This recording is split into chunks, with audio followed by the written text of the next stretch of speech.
Hi guys, welcome to today's video on cubing. So before we start, there's a quick snapshot on tiering rates for MapleSEA, and as well as KMS. But as a MapleSEA player, this is what is relevant to me and to most of my friends. So you can pause it for a little bit. You can use this for upcoming DMT. Yep, so a quick summary. So we need around like 100 black cubes to tier to your main pot to legend off DMT, and 50 black cubes during DMT to tier to legend. So it costs around 350k A cash to for off DMT and 175k during DMT, and you can times this by relevant Maple point cost or A cash cost, which is most of the time 0.945 or 0.88. As for Adport Legend, you're looking at around 201 Adport cubes for off DMT and 100 Adport cubes during DMT for a total cost of 804k off DMT and 400k cash during DMT. So you look at items, you could sometimes add this cost into the price of an item for considering its purchase. Considering the purchase.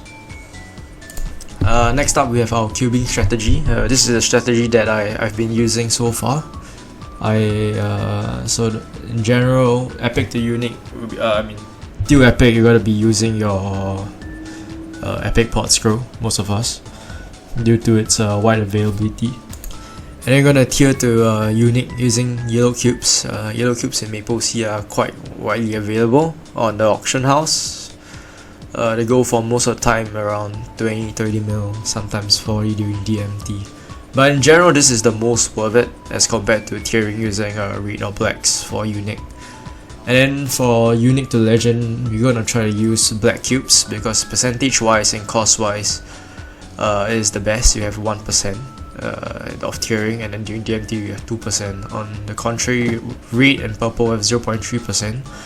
But red and purple cost around around 2,000 Maple points each after taking into account relevant discounts. So timesing it out numbers wise, you're probably gonna save the most using blacks.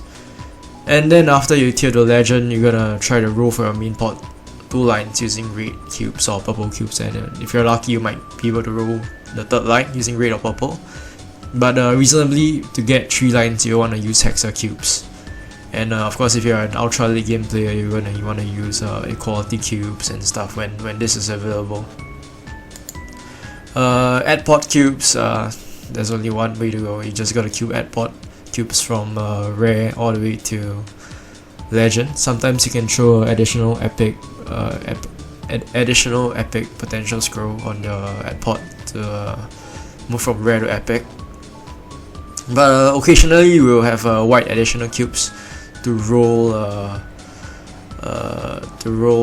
It costs the same as the additional cubes, but you get to retain the previous stats. You get to choose. It's like black cubes.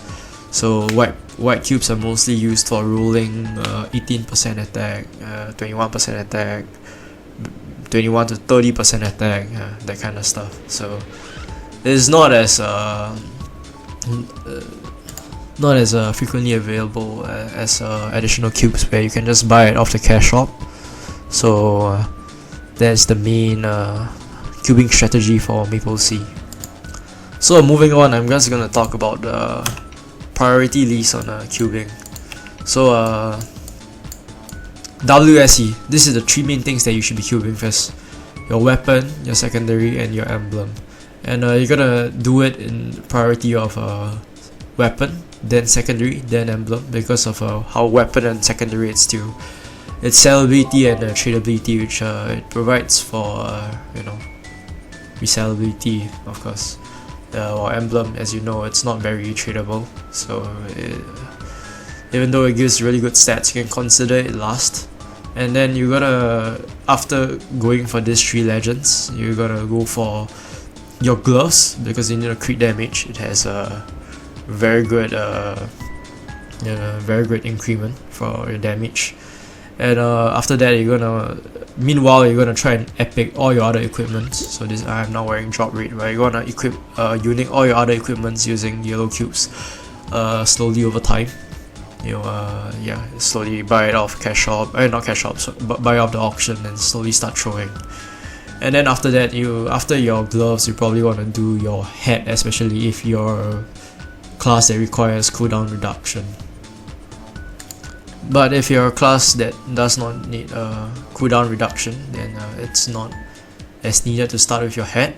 Maybe you can consider starting with accessories, because accessories like scarlet ring, your earrings, or your let's say your frontier C, or like your accessories, because once you cube like let's say you're a magician and you cube a 1299 strength, you can consider looking for traits.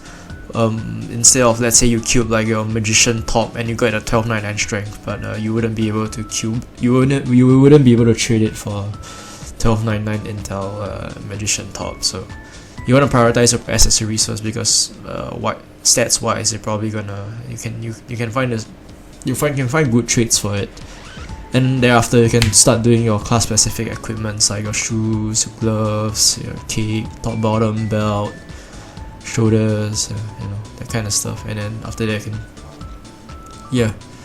that in general should be the cubing strategy for MapleSEA players.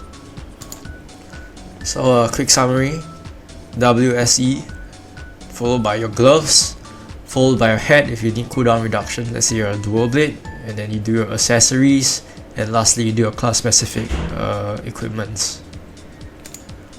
With that, I end my video. Look forward to hanging out with you guys again. Look out for part 2 of this video. Do like, share, and subscribe. Okay, you don't have to share, just you like and subscribe would be really nice. See you guys in the next video.